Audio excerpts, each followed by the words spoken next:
Buenos días, bienvenidos a todos a esta primera sesión previa del Encuentro de Sociedad Civil. El día de hoy vamos a tener la ponencia titulada El estado actual del Sistema Nacional Anticorrupción y de la Agenda Anticorrupción en México, la cual va a ser presentada por el abogado Emiliano Montes de Oca. Antes de iniciar, Emiliano, me gustaría dar una breve semblanza tuya. Emiliano es licenciado en Derecho por la UNAM, con estudios en Ciencias Sociales y de Humanidades por el Instituto de Estudios Políticos de París. También ha trabajado en litigio estratégico y de defensa de los DESCA por el Instituto de Investigaciones Jurídicas de la UNAM y es especialista en el sistema de responsabilidades de los servicios públicos por la División de Estudios de Posgrado de la Facultad de Derecho de la UNAM.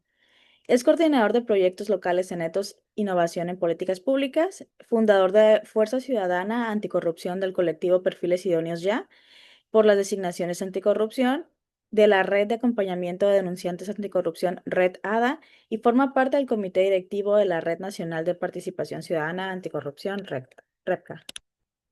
Bueno, sin más preámbulo a la semblanza, le vamos a dar la voz a Emiliano para que nos pueda dar su ponencia.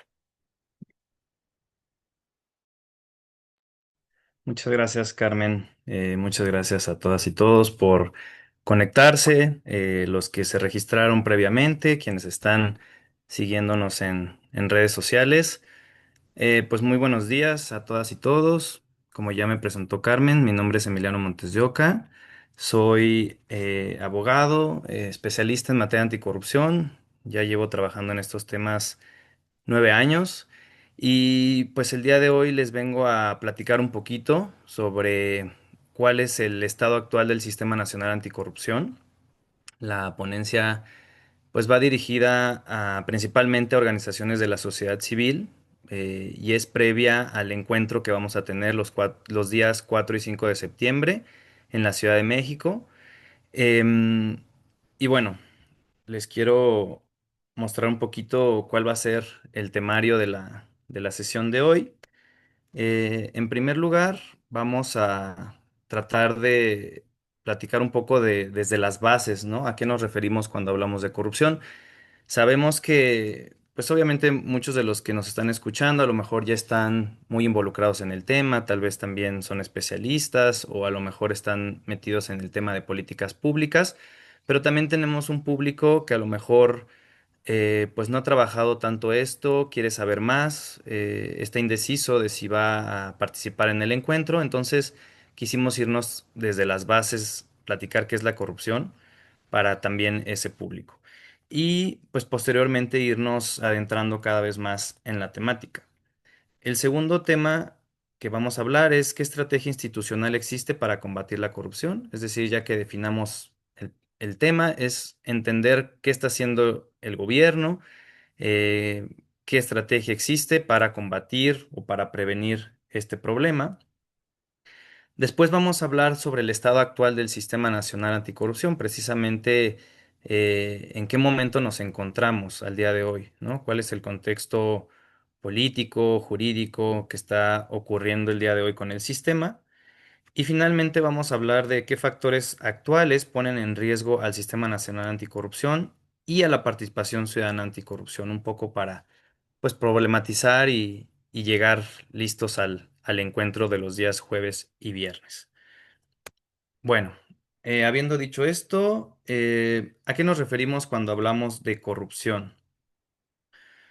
Quisiera citar aquí algunas definiciones. Me gusta comenzar siempre con la definición que nos da Susan Rose Ackerman, que es una académica especialista en estos temas, ha escrito mucho al respecto, y ella nos dice que se trata del uso incorrecto del poder público para obtener beneficios privados.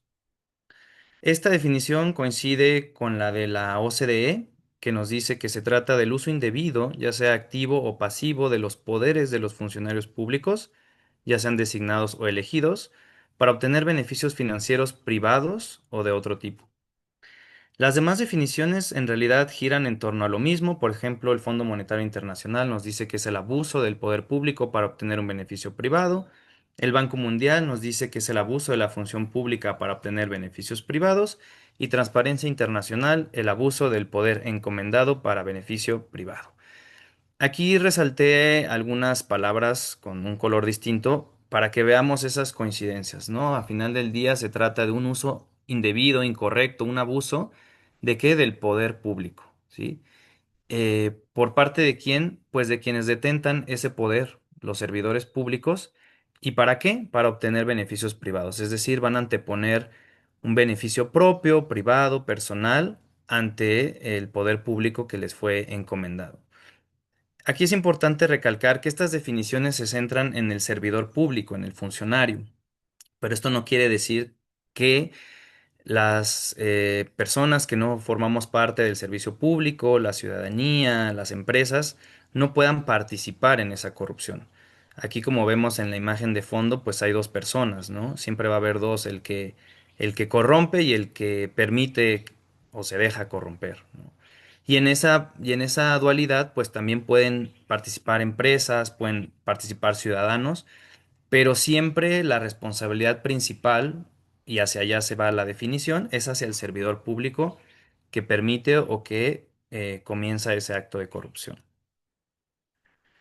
Ahora, existen muchas clasificaciones sobre la corrupción. A mí me gusta y de manera muy sencilla hablar de la gran corrupción y la pequeña corrupción, ¿no? Y la gran corrupción es esta corrupción que vemos pues todos los días en la televisión, en la radio, en los medios, y son estos grandes escándalos de corrupción que ocurren pues desde hace años, ¿no? Por ejemplo, aquí les estoy mostrando la estafa maestra, que fue este contubernio de corrupción en donde participaron instituciones gubernamentales, secretarías de Estado, dependencias del gobierno federal y en donde también estuvieron involucrados precisamente empresas, ¿no? Empresas fachada o empresas fantasma y además universidades. Este desfalco de 11 dependencias del gobierno federal alcanzó la suma de 7.000 millones, ¿no? Y digo, no vamos a entrar tanto en detalle porque tenemos muchos temas de qué hablar, pero les voy a dejar aquí en la presentación una liga para quienes quieran conocer un poco más de este esquema.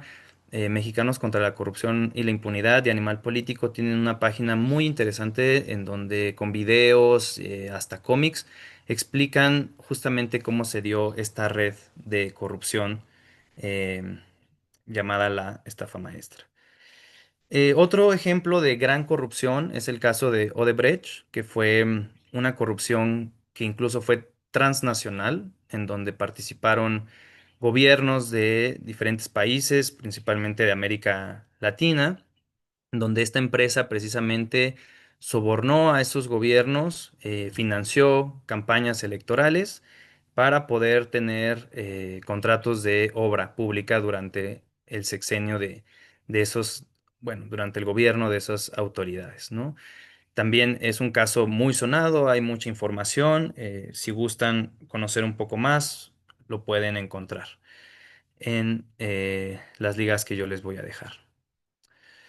Y bueno, también en el gobierno pasado y en esta que se le llama pues la cuarta transformación en el gobierno de la 4T, pues también ha habido escándalos de corrupción. Uno de los más grandes fue el caso de Segalmex, Seguridad Alimentaria Mexicana, en donde hubo un desfalco por alrededor de 12.000 millones, ¿no? Entonces, esto es algo que ocurre al día de hoy, que vemos todos los días en las noticias y que no es exclusivo de un mandato o de un sexenio, sino es algo que desgraciadamente sigue ocurriendo en nuestro país y en el mundo en general, ¿no?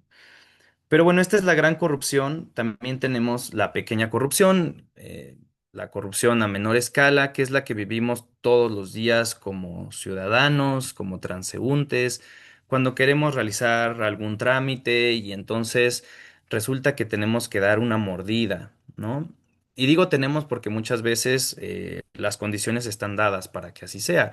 Otras veces tenemos la opción de elegir y nosotros decidimos pues sobornar a un policía porque nos pasamos un alto, porque nos estacionamos donde no debíamos y entonces para que no nos pongan esa multa, pues soltamos un billete, ¿no?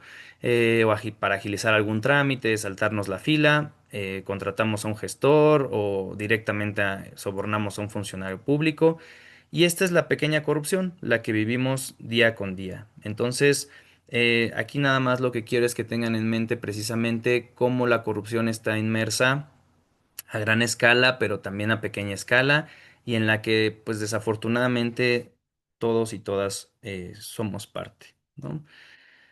Bueno, habiendo platicado o entendido a grandes rasgos lo que es la corrupción y con algunos ejemplos para dimensionar el problema, ¿qué estrategia institucional existe para combatir la corrupción? Es decir, ¿qué está haciendo el gobierno o qué mecanismo existe para atender esta problemática en México? Bueno, el Sistema Nacional Anticorrupción. El Sistema Nacional Anticorrupción es un sistema que se creó con una reforma constitucional en 2015 y después bajó a leyes generales en 2016 y desde entonces ha sido la herramienta con la que cuenta el gobierno mexicano para prevenir, investigar, sancionar los casos de corrupción. ¿Qué es este Sistema Nacional Anticorrupción? Pues como su nombre lo dice, es un sistema. Es un conjunto de instituciones, de actores, de leyes que tratan de generar políticas, coordinación para poder prevenir, detectar, investigar, sancionar los casos de corrupción. Em, Como su nombre lo dice, es un sistema nacional, es decir, tiene incidencia en todo México, en los tres órdenes de gobierno, federal, estatal y municipal. Y pues para hacerlo de una manera también ágil, sencilla, entendible para todas las personas que nos están escuchando, es una coordinación de las instituciones que tienen que hacer esta prevención o sanción de la corrupción, ¿no? O sea, en esta configuración se van a sentar a la mesa, yo por eso lo pongo a forma de una mesa, porque vamos a sentar a las autoridades y van a dialogar y van a llegar a acuerdos sobre cómo podemos hacer estas políticas de prevención y combate de la corrupción. Y en su conformación están las siguientes instituciones. En primer lugar, tenemos a la Auditoría Superior de la Federación. Las instituciones que les voy a decir ahorita son a nivel federal. También hay un componente local que más adelante les voy a explicar, pero vamos a empezar por lo federal para que lo entendamos y ya después explicamos cómo funciona en lo local. Entonces, a nivel federal se va a sentar en esta mesa de coordinación la Auditoría Superior de la Federación que, como muchos de ustedes saben o quienes no, la auditoría es una institución que se encarga de auditar precisamente los recursos públicos. Audita las instituciones para asegurarse de que estos recursos están utilizándose de manera eficiente, ¿sí? Y en esa revisión que hacen pueden detectar anomalías que entonces pasan a una área de investigación, eh, eventualmente puede llegar a ser un proceso de tipo administrativo que puede derivar en una responsabilidad administrativa ante un tribunal, ¿sí? Pero la Auditoría Superior de la Federación es la encargada de auditar, de vigilar que los recursos públicos se estén utilizando de manera correcta.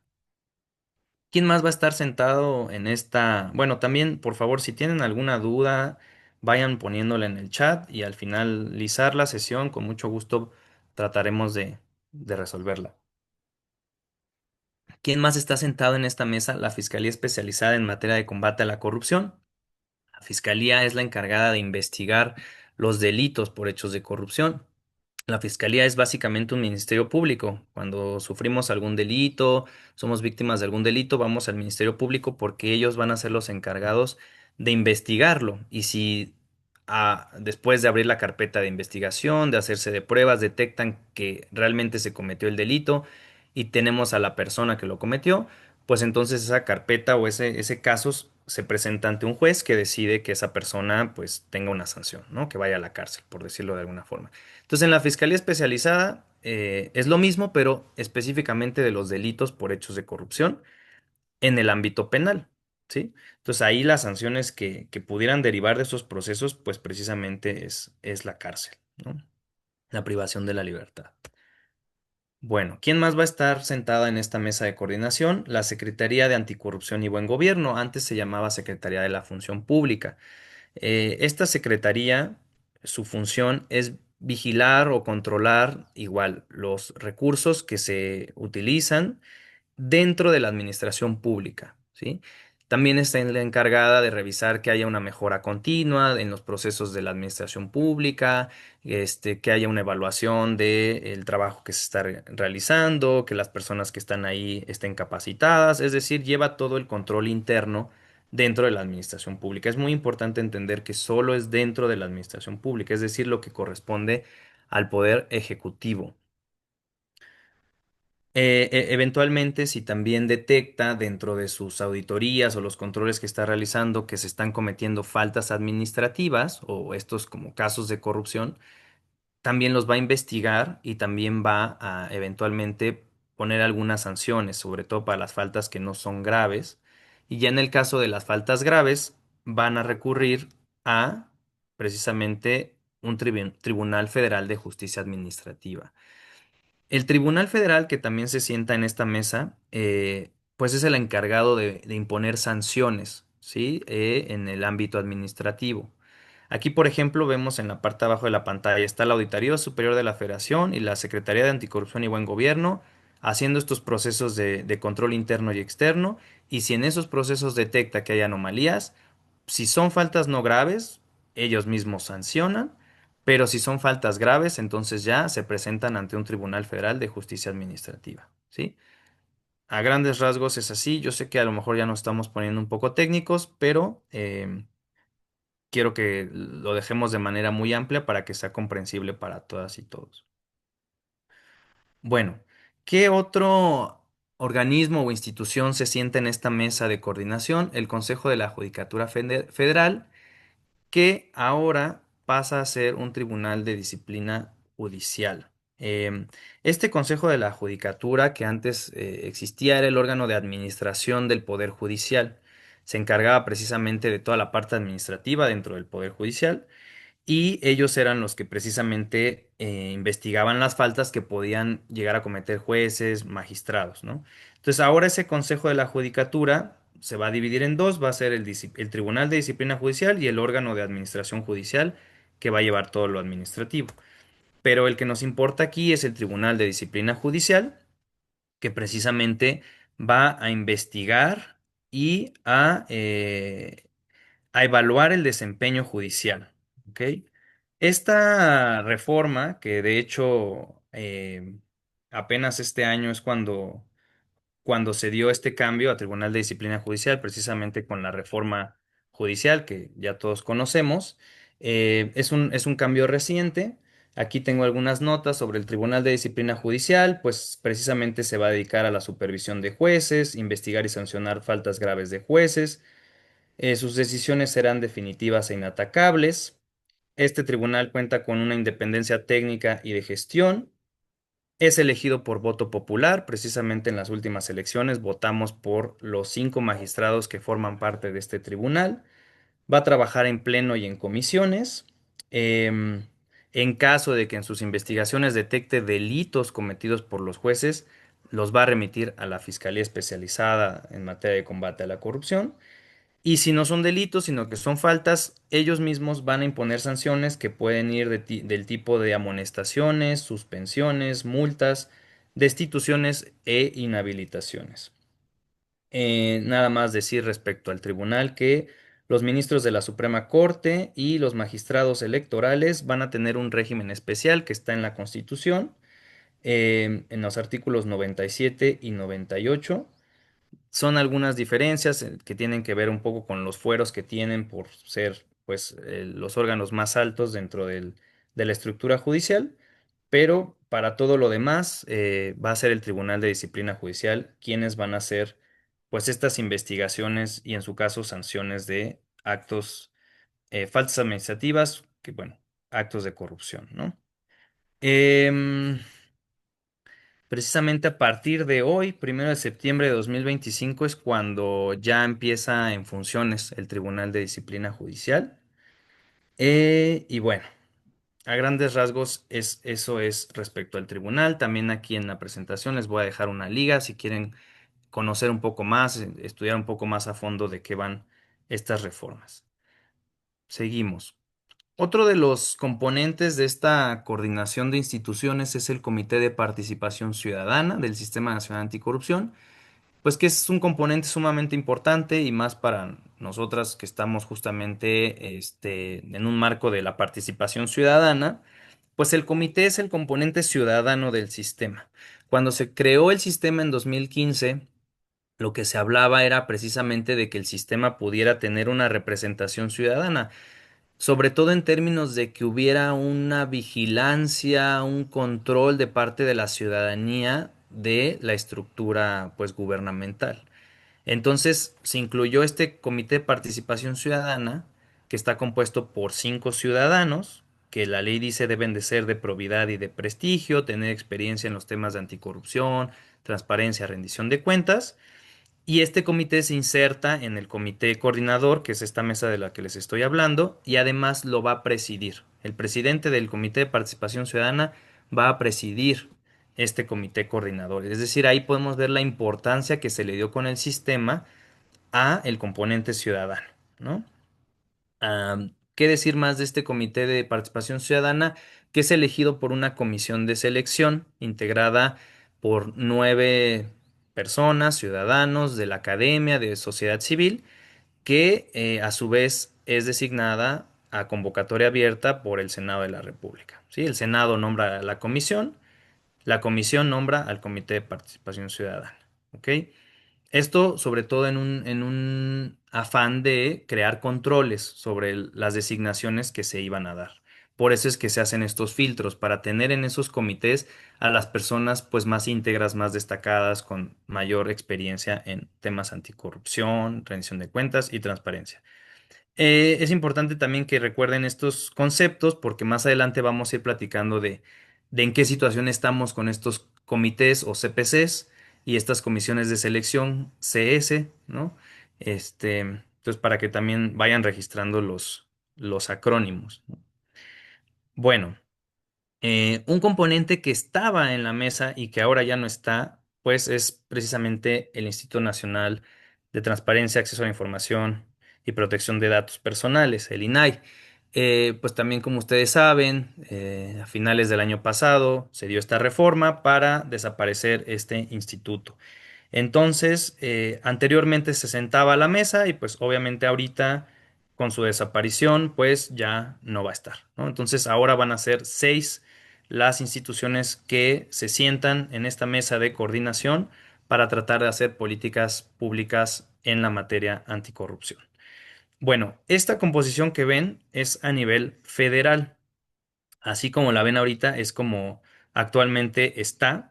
Esta reforma está a nivel constitucional. Si ustedes revisan el 113 constitucional, ya van a ver esta composición desde el 20 de diciembre de 2024. Sin embargo, las leyes todavía no se adecúan. La Ley General del Sistema Nacional Anticorrupción, si la revisan, van a ver que el Comité Coordinador todavía sigue hablando de que en la mesa se sienta el INAI y el Tribunal de Disciplina Judicial todavía lo considera como Consejo de la Judicatura Federal. ¿Ok? Pero esas son reformas que se van a hacer próximamente. A nivel constitucional ya está como lo están viendo en pantalla. Bueno. Como les decía, esta estructura es nacional, entonces, así como esta mesa se conforma a nivel federal, se va a conformar en cada uno de los estados. Cada entidad va a tener lo que se les conoce como sistemas estatales anticorrupción, los SEA. Ujú. Y va a ser lo mismo, o sea, va a haber un representante de la Auditoría Superior del Estado, de la Contraloría Estatal, de la Fiscalía Anticorrupción Estatal, del, ¿qué me está faltando? Del Comité de Participación Ciudadana Estatal, es decir, se replica la misma estructura en cada entidad federativa para que precisamente se pueda hablar de un sistema nacional. Ahora, otro factor importante en este sistema es que se crea una Secretaría Ejecutiva del Sistema Nacional Anticorrupción. La Secretaría Ejecutiva es el componente técnico, es decir, volvemos a estas analogías, ¿no? Si están sentados en la mesa las autoridades, literalmente las 7 autoridades se sientan, empiezan a discutir y deciden que quieren hacer una política de educación a nivel nacional para que todas las escuelas de nivel básico tengan una materia llamada ética y buen gobierno. Vamos a poner el ejemplo. Bueno, ¿quién va a instrumentar esto? Obviamente tiene que participar la Secretaría de Educación Pública, pero la Secretaría Ejecutiva es quien va a hacer posible esa política. ¿Sí? A través de recursos humanos, recursos materiales. Ellos son quienes son la base técnica para poder instrumentar lo que se decida en el comité coordinador. Bueno, vamos a poner otro ejemplo. Se mandata crear una plataforma digital nacional, que de hecho eso sí está en la ley, ahorita lo vamos a platicar. Pues precisamente quien instrumenta esa plataforma a través de diseñadores, a través de informáticos, a través de abogados, pues es precisamente la Secretaría Ejecutiva. Entonces, este componente es muy importante porque pues es el brazo técnico. Sin ellos, en realidad, no se podría llevar a cabo las políticas que se mandatan. ¿Sí? Y así como hay una secretaría ejecutiva del sistema nacional, hay secretarías ejecutivas a nivel estatal. Cada estado cuenta con su secretaría ejecutiva. Bien. Otro factor importante en este ecosistema es la Política Nacional Anticorrupción, que es básicamente un documento en donde se eh, ponen las prioridades de política, cuáles son las cosas más urgentes o las líneas de acción para poder prevenir y combatir la corrupción. Esta política, que también ahí les voy a dejar la liga para que la quiera revisar, cuenta con ejes generales, o sea, es una política amplia y cuenta también, o va a haber otros documentos como el plan de implementación de esa política, que es precisamente ya cómo aterrizar estos grandes ejes a acciones concretas y medibles, ¿no? Después también habrá otros documentos, a nivel nacional ya los existe, para poder medir y evaluar estas líneas de acción que se están haciendo.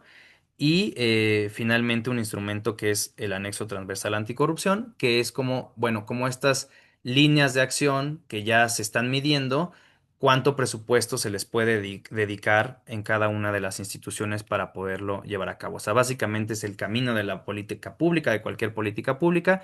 Bueno, en materia anticorrupción también lo va a haber, ¿no?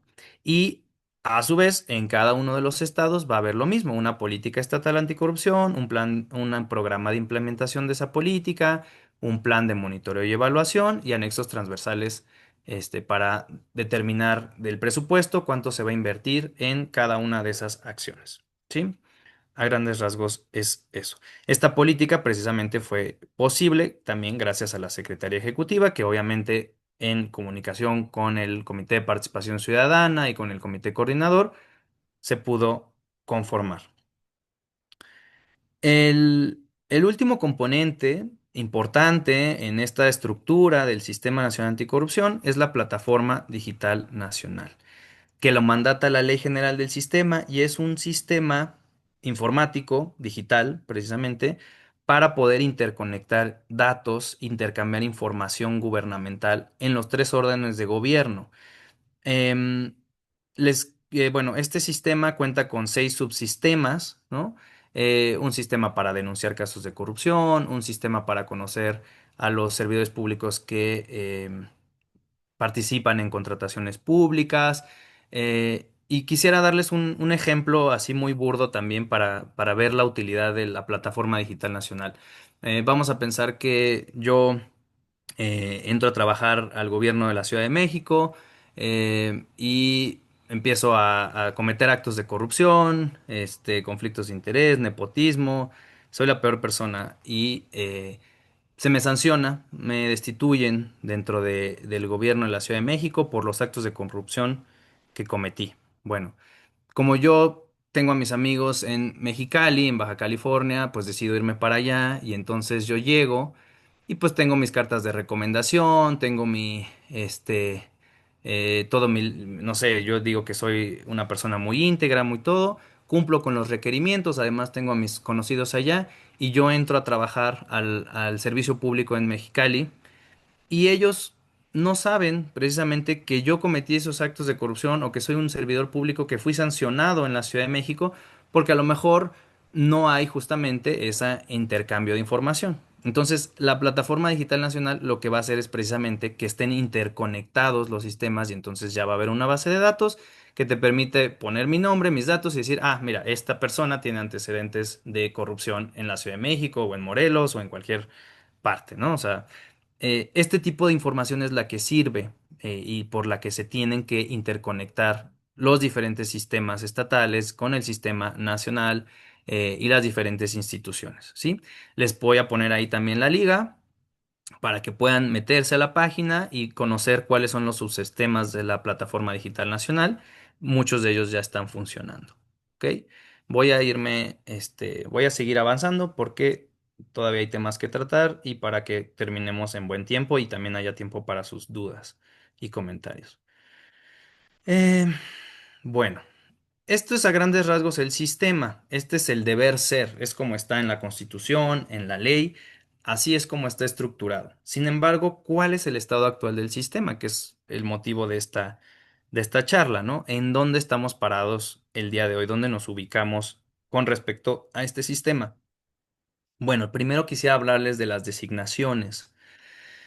Si bien las designaciones, o sea, el que haya las personas que van a ser los titulares de estas instituciones o que van a estar dentro de estos comités no es lo más importante, pues obviamente sí tiene un factor muy decisivo, porque si una institución no tiene a sus titulares, no tiene a sus cabezas, no está conformado en su totalidad, pues obviamente pues no va a llevar a cabo o va a ser más difícil que lleve a cabo las funciones que tienen encomendadas, ¿no? Entonces, el tema de las asignaciones es algo muy importante. De acuerdo con la información reportada el 30 de junio de 2025 por la CESNA, aquí otro paréntesis, cada trimestre hace reportes en donde te va indicando cuál es el estado del sistema. Toda la información que les voy a presentar ahorita viene de esos reportes. Ahí les voy a dejar las ligas para quien quiera revisarlo, porque además hay un desglose por entidad federativa, entonces ustedes pueden revisar cuál es el estado de Morelos, cuál es el estado de Chihuahua, el estado actual de Querétaro, etcétera, etcétera, etcétera. Entonces, de acuerdo con la información del 30 de junio, que es la última que está disponible, de los 777 integrantes que deben conformar los sistemas estatales anticorrupción en su conjunto, se reportan 262 designaciones pendientes, lo que representa el 34%. Es decir, el 34% de todo ese total de designaciones está pendiente, no ha sido nombrado por una u otra razón. Y esto en realidad refleja una tendencia que viene desde 2023. Aquí saqué esta gráfica que viene ahí en los reportes de cómo fue evolucionando el tema de las designaciones, ¿no? Entonces, en el primer trimestre de 2023 había un 21% de designaciones pendientes y para el cuarto trimestre de 2024 ya había un 36%. Entonces, ha ido en una tendencia de que cada vez faltan más personas, ¿no? Hay más designaciones que están pendientes. Al día de hoy estamos en un 34%. Ahí en realidad no quiere decir que ya vamos otra vez para abajo, ¿no? Porque estábamos en 36 y ya vamos en 34. Ahí en realidad es que hubo reformas y entonces el número de, de servidores públicos que tienen que estar conformados o que tienen que integrar ciertos organismos disminuyó, ¿no? Entonces, no crean que ya estamos otra vez en una nueva tendencia. No, en realidad seguimos en esta tendencia de que cada vez hacen falta más designaciones dentro de los sistemas anticorrupción. Em, Persisten 7 entidades federativas que desde el primer trimestre de 2023 no cuentan con comisión de selección, a decir, Campeche, Colima, Guerrero, Morelos, Querétaro, Sonora y Veracruz, y se suman la Ciudad de México, Hidalgo, Michoacán, Nayarit y Tamaulipas. Es decir, en total, el 50% de las designaciones de comisión de selección están pendientes, con 12 sin nombrar y 5 más que están incompletas. Entonces, recuerden que la comisión de selección es esta comisión que nombra a los comités de participación ciudadana y tenemos 12 sin nombrar. Entonces, obviamente, si no hay comisión de selección, pues no hay quien nombre al comité de participación ciudadana y ese componente ciudadano del que yo les hablaba, que es tan importante en el sistema, pues ya deja de funcionar, ¿no? Porque pues no hay alguien que pueda hacer ese trabajo, ¿no? el 50% de las designaciones están pendientes. Esto es a nivel nacional, o sea, en todo el país. Por lo que respecta al CPC, o sea, al Comité de Participación Ciudadana, desde el primer trimestre de 2023 están pendientes las designaciones en Nuevo León y Veracruz, mientras que en Colima, Ciudad de México, Guerrero, Morelos, Querétaro y Sonora tampoco se cuenta con un comité. Adicionalmente, los comités de Campeche, Hidalgo, Michoacán, Nayarit, San Luis Potosí y Zacatecas operan con menos de la mitad de sus integrantes.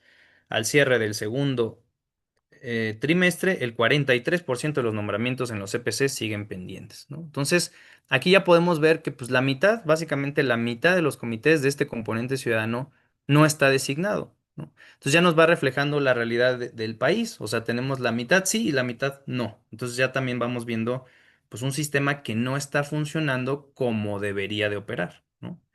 Bueno. En cuanto a las secretarías ejecutivas, el órgano técnico del que ya hablábamos a nivel estatal, se les llama CCEA, están pendientes los nombramientos de los titulares de Baja California, Campeche, Chiapas, Hidalgo, Morelos, Nuevo León, San Luis y Sonora. Ello ha llevado a estos órganos técnicos a operar con encargados de despacho. En la Ciudad de México es un caso atípico ya que no cuenta con estructura funcional. Sí, bueno, la Ciudad de México es el peor de todos los sistemas. En realidad no existe, o sea, no hay un sistema porque ninguna de sus instituciones está nombrada, no hay presupuesto. Es el peor ejemplo. Em, pero en cada uno de los estados hay diferentes realidades. Les digo, esta información es de junio, entonces a lo mejor aquí hay gente de CPCs o de secretarías técnicas y me dirán, oye, eso está mal, ya se nombró, etcétera. Bueno, es nada más una radiografía de lo que está pasando en el país, pero si quieren investigar o tener el dato concreto de su entidad, pues pueden entrar a las ligas que les voy a dejar y ya revisar cómo están, ¿no? Al 30 de junio de 2025, 6 sistemas estatales cuentan con la totalidad de sus designaciones. Estos son los que están completos. Coahuila, Guanajuato, Estado de México, Quintana Roo, Sinaloa y Yucatán. ¿Sí?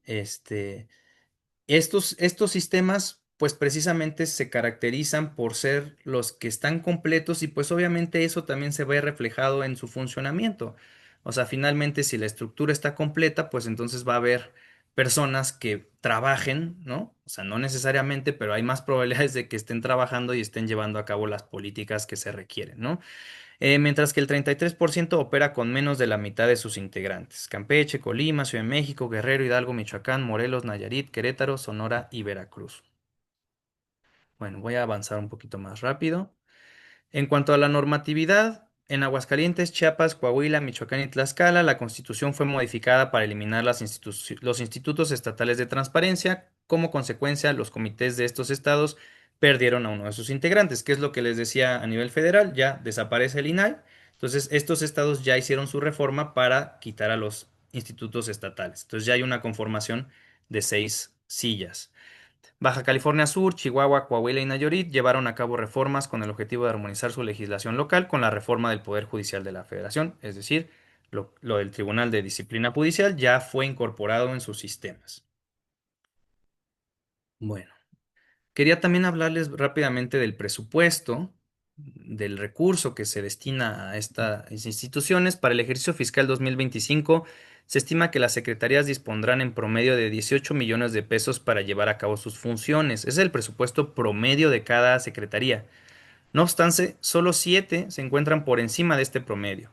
Llaman particularmente la atención los casos de Hidalgo y Campeche, que presentan asignaciones significativamente por debajo del promedio, con menos de 5 millones de pesos destinados para el año en curso.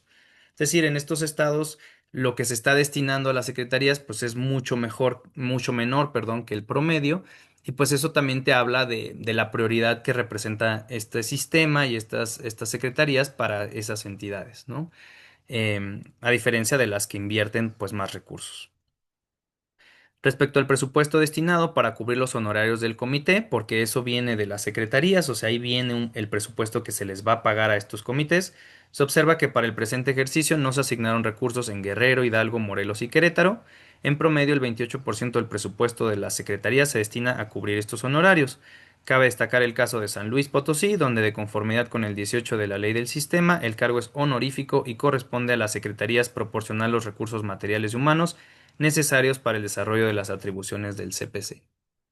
Bueno, este es todo un tema en sí mismo, el tema de los ingresos o los pagos que pueden tener los comités de participación ciudadana. Desde mi punto de vista, y así lo marca la ley, o sea, es un trabajo de tiempo completo. Entonces, los comités en realidad, y además es un cargo que dura 5 años. Entonces, pues por supuesto que se tiene que destinar recurso para que los comités puedan operar, puedan trabajar, puedan hacer su trabajo, ¿no? O sea, la verdad es que hacerlo de manera honoraria, pues lo que hace es que dejas de darle importancia, ¿no? Al trabajo porque pues tienes que comer, ¿no? Entonces se dedican a otras cosas y no le destinan el tiempo suficiente a su labor como comités de participación ciudadana. Ese es mi punto de vista. Aquí les quiero mostrar el avance en la elaboración de los instrumentos de política pública, esta política nacional que les decía, que en los estados debe haber una política estatal. Aquí podemos ver un mapa.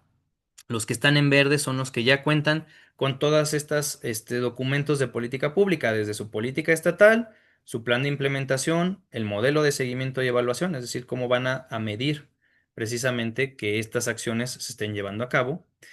Y en rosa, morado, vemos los que solo cuentan con política estatal y su programa de implementación, y en azul, quienes tienen solamente la política estatal.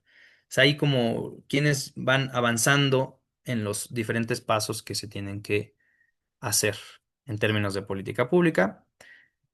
Aquí les pongo este mapa que es exactamente lo mismo que el anterior, pero hasta arriba vienen ya las cifras: 31 políticas estatales anticorrupción aprobadas, o sea, prácticamente todo el país ya tiene sus políticas, solo Ciudad de México no lo tiene porque ya les dije que el sistema no existe.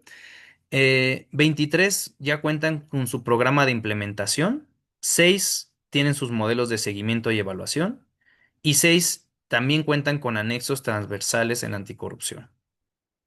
Aquí más que ver así como, o sea, el detalle, o sea, lo que yo quiero que vean es que si hay una disparidad entre los avances, o sea, algunos van muy atrasados y otros van muy adelantados, pero finalmente el que haya 31 políticas estatales anticorrupción y 23 programas de implementación, también te habla de un sistema que va avanzando, ¿sí?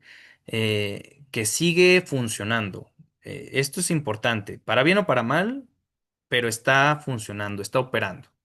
Entonces, estas son las cosas que quiero que también ustedes vayan rescatando de la presentación.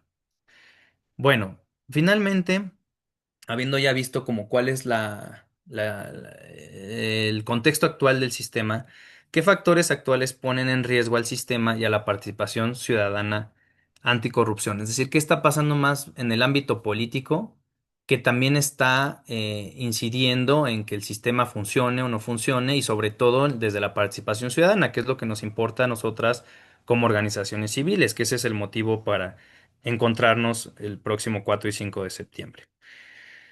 Bueno, primero que nada hay que decir que desde el gobierno pasado em, ha habido una insistente descalificación de las organizaciones de la sociedad civil, específicamente las que son en temas anticorrupción.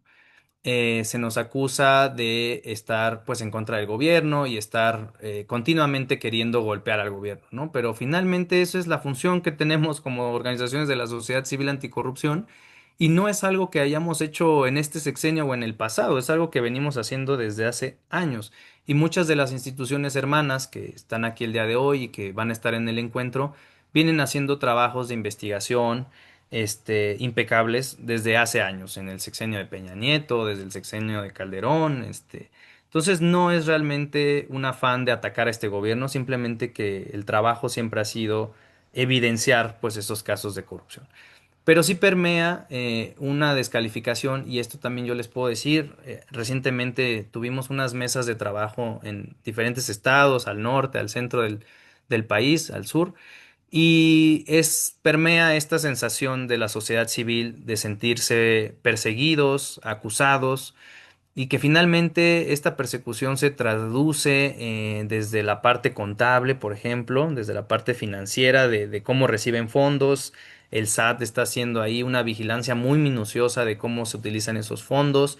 También hay una persecución incluso pues del gobierno, o sea, de los gobiernos estatales. Hace recientemente una periodista que pues que recibía ahí amenazas, por el trabajo que hacía de develar los casos de corrupción, o al menos preguntar, poner en duda si había corrupción en ese gobierno, ¿no? Entonces sí, y es algo que no cambió con la nueva presidenta, ¿no? O sea, finalmente seguimos teniendo, pues esa sensación, o que es una realidad, de que estamos siendo perseguidas o silenciadas, ¿no? Bueno, a esto se suma el tema del financiamiento internacional. A principios de año, eh, por un mandato que hizo el presidente de los Estados Unidos, cerraron la Agencia de Cooperación Internacional USAID, por sus siglas en inglés, o USAID. Y esto también fue un duro golpe para las organizaciones que hacemos anticorrupción, porque gran parte del financiamiento que recibíamos era de esta agencia, ¿no? O agencias que dependían de esta agencia. No solo es el tema anticorrupción, en muchas áreas, seguridad, alimentaria, pobreza, en muchas áreas fue un duro golpe, y no solo en México, sino en todo el mundo. Pero también para las organizaciones que hacemos anticorrupción, este fue algo complicado. Organizaciones que yo conozco tuvieron que cerrar, o despedir personas. Y además, con la nueva agenda de Estados Unidos, pues realmente también los temas se vuelven menos prioritarios para esas financiadoras, y entonces también muchas organizaciones, pues al no tener recursos para hacer anticorrupción, empezaron a hacer otro tipo de cosas, otro tipo de temáticas, ¿no? Entonces, digamos que aquí estamos recibiendo un doble golpe, ¿no? Desde afuera, desde el exterior y desde adentro. Entonces, sí es un momento muy difícil, y les digo, no solo lo digo yo, es algo que yo he estado viendo con muchas organizaciones hermanas en este ecosistema. Em, También desde la parte legal, por ejemplo, ha habido amenazas de desaparecer al Sistema Nacional Anticorrupción o a los componentes que le dan vida. En 2023, el antiguo presidente Andrés Manuel López Obrador mandó una iniciativa al Congreso para desaparecer a la CESNA. Y varias organizaciones, pues realmente al revisar ya legalmente la reforma, pues era algo inviable, o sea, iba a dejar inoperante al sistema, o sea, le pegaba a la CESNA, pero básicamente dejaba sin operar a todo el sistema, porque como ya les dije, es el brazo ejecutor, es quien lleva a cabo las políticas que se planeen, ¿no? En ese entonces hicimos una conferencia de prensa en abril de 2023, y estuvimos presionando para que la reforma no pasara, y finalmente se detuvo, se mandó al siguiente periodo de sesiones, y hasta el día de hoy no se ha vuelto a tocar ese tema, no es algo que esté en la agenda, la desaparición de la Secretaría Ejecutiva. Sin embargo, a principios de este año sí ocurrió un escándalo, en medios, porque se acusó al titular de esta secretaría de haber cometido actos de corrupción. eh, en medios estuvo muy, muy movido, hubo ahí réplicas contra réplicas. La acusación venía principalmente de la actual presidenta del Sistema Nacional Anticorrupción, que acusaba al secretario técnico de haber cometido estos actos. Finalmente salió en las noticias, unos decían que sí, otros que no. Finalmente el secretario renunció a su cargo, pero nunca aceptó que hubiera cometido esos actos, y tampoco nunca supimos de una carpeta de investigación o de un proceso administrativo que se hubiera seguido en contra de él, ¿no? Entonces, en realidad fue el escándalo, se acabó, pero no supimos realmente cuál fue el desenlace jurídico, más allá de que pues nos quedamos sin titular de la Secretaría Ejecutiva. Y luego, al quedarse sin cabeza, hablábamos de las designaciones precisamente, comenzó un proceso para nombrar al nuevo titular de esa Secretaría Ejecutiva, un proceso que se llevó a cabo hace algunos meses, y algunas organizaciones que se dedican precisamente al monitoreo, a la observación de los procesos de designación en temas anticorrupción, mencionaron que había sido un proceso sumamente desasiado, opaco, donde no se hizo una justificación correcta, donde no se dio lugar a una participación ciudadana amplia. Recordemos, esto no lo había mencionado, pero para designar al secretario técnico, el Comité de Participación Ciudadana hace una convocatoria y propone una terna de candidatos. Se la propone al comité coordinador. y el comité coordinador decide de esa terna quién va a ocupar la titularidad de esa secretaría. Bueno, pues ese proceso es el que las organizaciones acusaron de ser muy opaco y muy desasiado, y finalmente el comité coordinador desechó esa terna que se había presentado y no se nombró secretario, técnico, y al día de hoy seguimos sin titular. ¿Ok? Bueno, pues esto que acabo de mencionar es el panorama, es en donde nos encontramos al día de hoy. Yo quisiera aquí también compartirles algunas conclusiones que yo observo. Pues a ver, el avance que tienen los sistemas es muy desigual, ya se los mencionaba. Existen sistemas que se encuentran a la cabeza en términos de legislación, de personas designadas, políticas anticorrupción y presupuesto. Sin embargo, existen sistemas incompletos que no otorgan presupuesto a sus integrantes o simplemente están inexistentes. El Sistema Nacional Anticorrupción se encuentra debilitado, obviamente, por todo esto, pero también por las amenazas de desaparecerlo, como por los conflictos que se generan en su interior, como lo que ya vimos con la Secretaría, con el titular de la Secretaría, y también la falta de resultados tangibles en muchos de sus componentes. Eso también, mucha ciudadanía no ha logrado identificar por qué es importante este sistema, qué resultados está dando. En algunas entidades federativas hay resultados tangibles, ¿no? Porque precisamente se están haciendo acciones, pero en muchas otras entidades los sistemas pues no funcionan, son inoperantes y no están dando resultados. El panorama para las organizaciones de la sociedad civil que hacemos anticorrupción es muy abrumador, tanto por las políticas exteriores que ya vimos, como por la desconfianza que el gobierno y en consecuencia gran parte de la ciudadanía tiene hacia las organizaciones. Por supuesto, porque finalmente, pues las personas que siguen pues las mañaneras y que escuchan a la presidenta y antes al presidente Andrés Manuel, pues sí, también, o sea, si les dicen que la sociedad civil, que nada más somos parte de una mafia y que solamente estamos para atacar al gobierno, pues sí hay también un sentimiento de la ciudadanía de que esas organizaciones son malas, ¿no? Y que tienen intereses privados. Entonces, esa es una realidad que también estamos viviendo. Y bueno.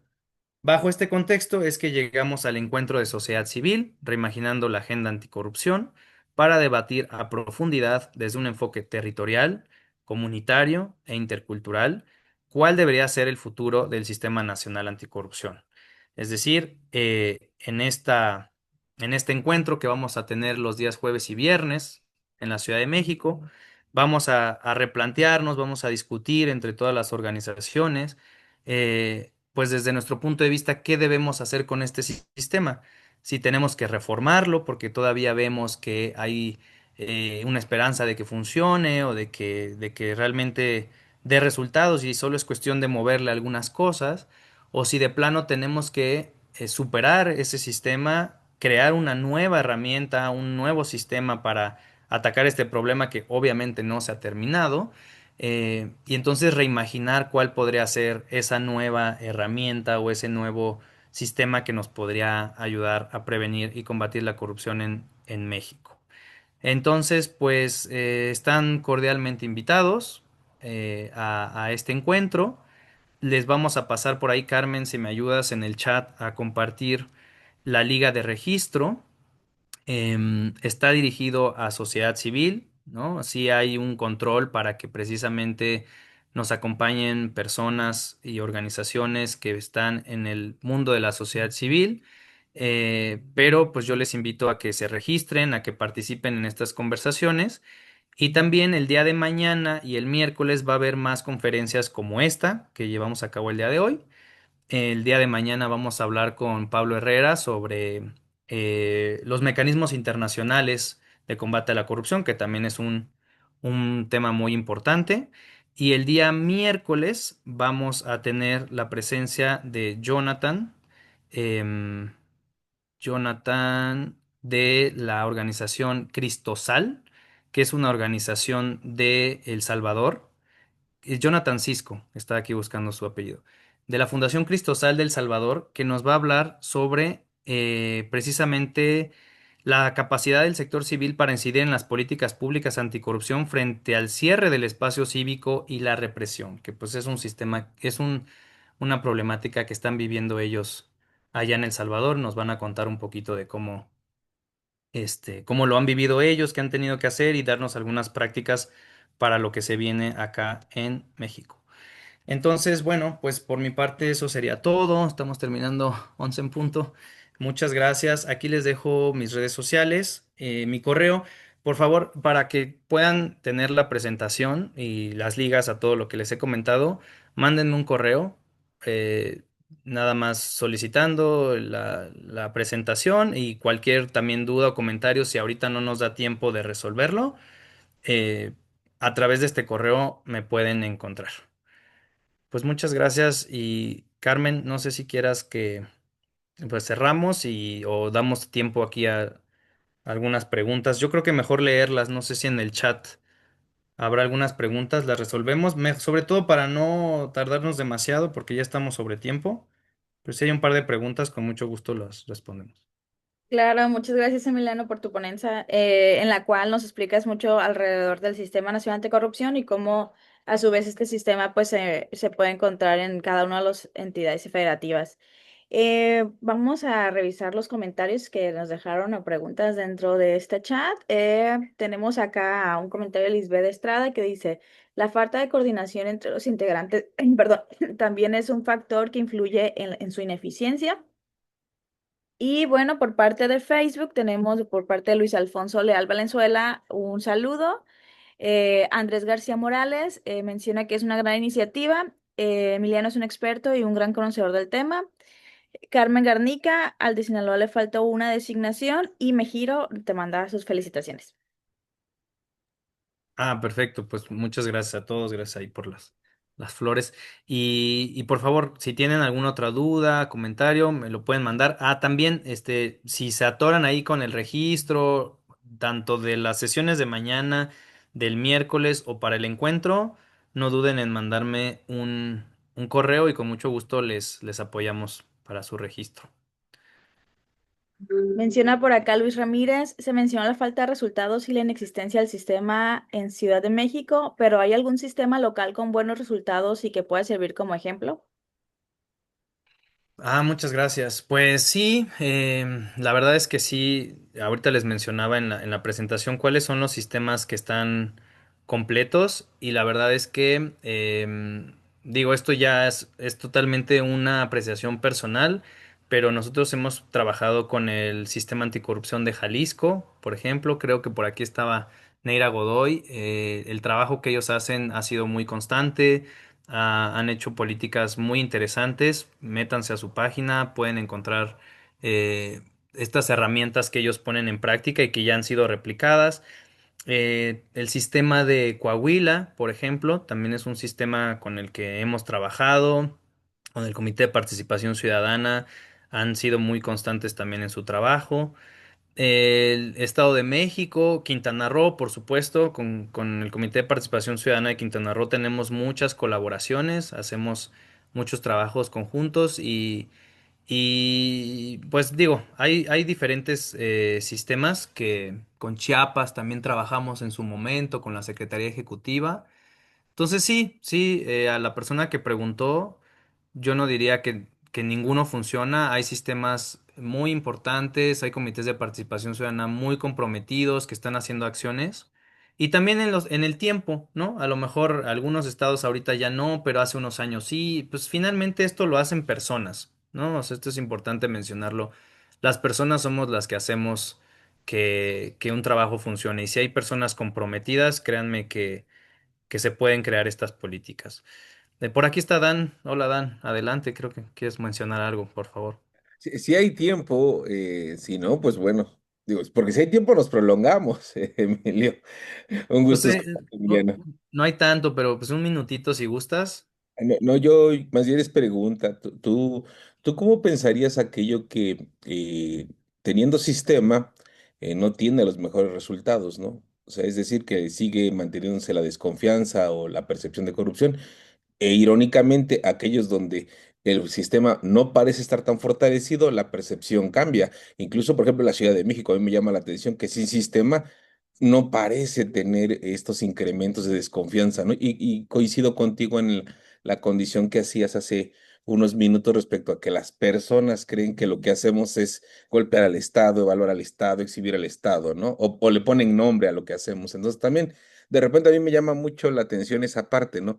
Cómo personas tienen una percepción donde no hay sistema que mejora y donde hay sistema, pues parece que la percepción no mejora, vaya, ¿no? ¿Cuál sería tu opinión respecto a estos ejercicios, Emiliano? Sí, Adán, no, muchas gracias. Pues mira, es muy multifactorial, o sea, en realidad son muchas cuestiones las que hay que tomar en cuenta. Yo no quisiera que ahorita los que nos están escuchando se vayan con una idea de que, porque yo dije a lo mejor que en estos estados sí o en estos estados no, o como dices tú, Adam, porque aquí ya está totalmente conformado, tienen 10, ¿no? Pero finalmente a lo mejor solo cumplieron con las formas, pero no están haciendo cosas de fondo. O sea, es muy multifactorial. Pero pues yo sí he notado que cuando en el Comité de Participación Ciudadana, como digo, hay un buen proceso de designación, porque hay que cuidar desde la designación de la comisión de selección.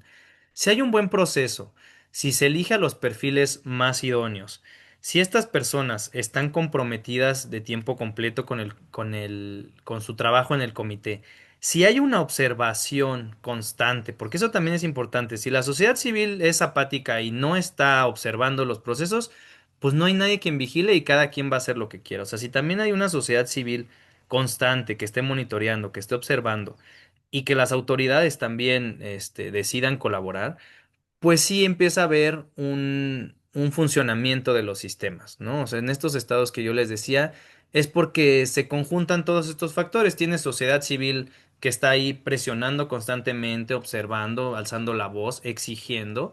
Y también tienes comités de participación ciudadana o autoridades que están respondiendo ante estas exigencias. Entonces, yo creo que es una labor de ambas partes, ¿no? No lo dejaría únicamente en la parte institucional. Creo que como sociedad civil tenemos que estar ahí, tenemos que colaborar, porque esa es otra cosa que también les comento. O sea, muchos comités de participación ciudadana, porque he tenido la oportunidad de hablar con muchos y conocer a muchos, pues me dicen, es que yo estoy chambeando, yo estamos haciendo esto, estamos comunicando, pero la sociedad civil nos sigue pegando, nos sigue reclamando, no. Entonces, yo creo que sí tenemos que intentar sentarnos y dialogar. Eso es muy, muy importante, porque sí he visto muchos estados donde las organizaciones civiles y los comités están peleados a muerte. Y entonces eso lo único que provoca es que pues no haya un componente ciudadano en el sistema. A la autoridad le conviene, al gobierno le va a convenir que como sociedad civil estemos peleados. Porque entonces dice, mientras ellos están peleando, nosotros podemos seguir haciendo pues una mala administración de los recursos o cometiendo actos de corrupción. Entonces, a mí sí me parece muy importante que como sociedad civil nos replanteemos cuáles son nuestras relaciones con estas instancias ciudadanas y que por supuesto, si algo está sucediendo mal, hay que alzar la voz, hay que demostrarlo, hay que decirlo, pero que también hagamos un esfuerzo por sentarnos entre todas y tratar de dialogar. Y lo mismo con la autoridad, o sea, con la autoridad también. Hay veces en que es insostenible el diálogo y tenemos que pararnos de la mesa y retirarnos.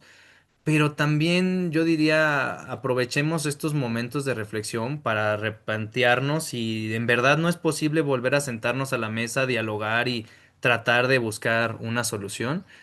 Yo creo que el diálogo es la mejor herramienta que podemos tener. No sé, Adán, ahí ya me extendí un poco aquí con la respuesta, pero tú me hiciste ahí una pregunta muy retadora.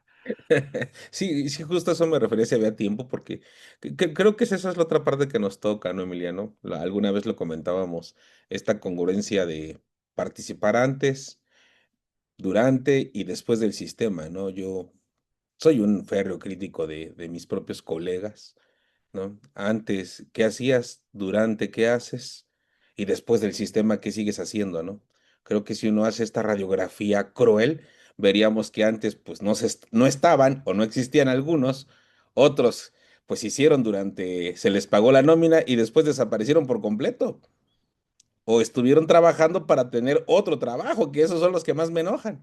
Porque digo, no puedo juzgar como profesionista, pero sí creo que a veces la congruencia nos pegó mucho en estas áreas. Así que yo esperaría ¿no? Otra generación, y sí coincido, no va a ser otra forma, sino es de sociedad civil.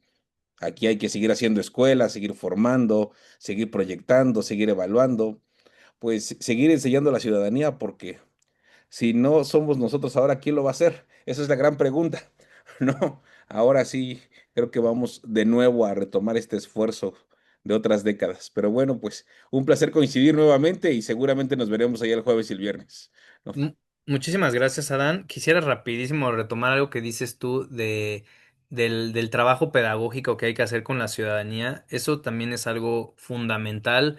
Llevamos 9 años con el sistema y 9 años tratando de hacer este trabajo pedagógico, de acercarle esta información a la ciudadanía.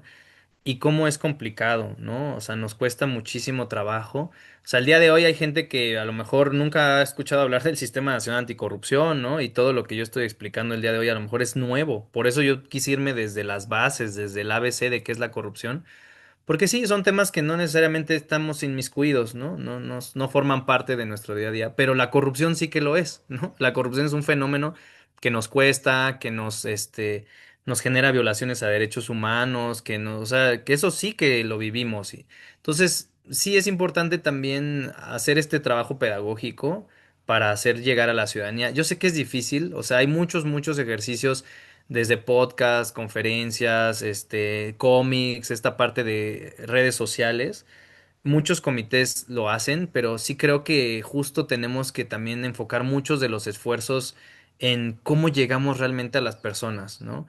Muchas veces, y también es de las cosas que me he replanteado, creemos que a lo mejor una página web va a solucionar todo o una app, y cuando ya nos damos cuenta, pues las personas no tienen acceso a internet y en su celular, pues mejor bajas Uber o bajas WhatsApp, que son más funcionales que una app para combatir la corrupción, ¿no?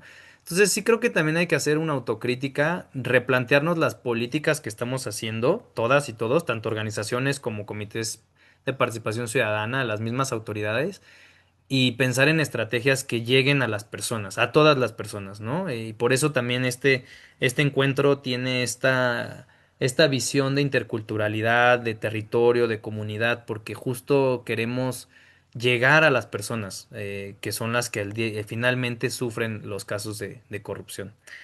Pero bueno, creo que ya ahora sí me estoy extendiendo mucho. El 4 y 5 de septiembre continuamos esta conversación, va a estar muy interesante. Ahí están las organizaciones convocantes y pues nada, les esperamos con muchísimo gusto.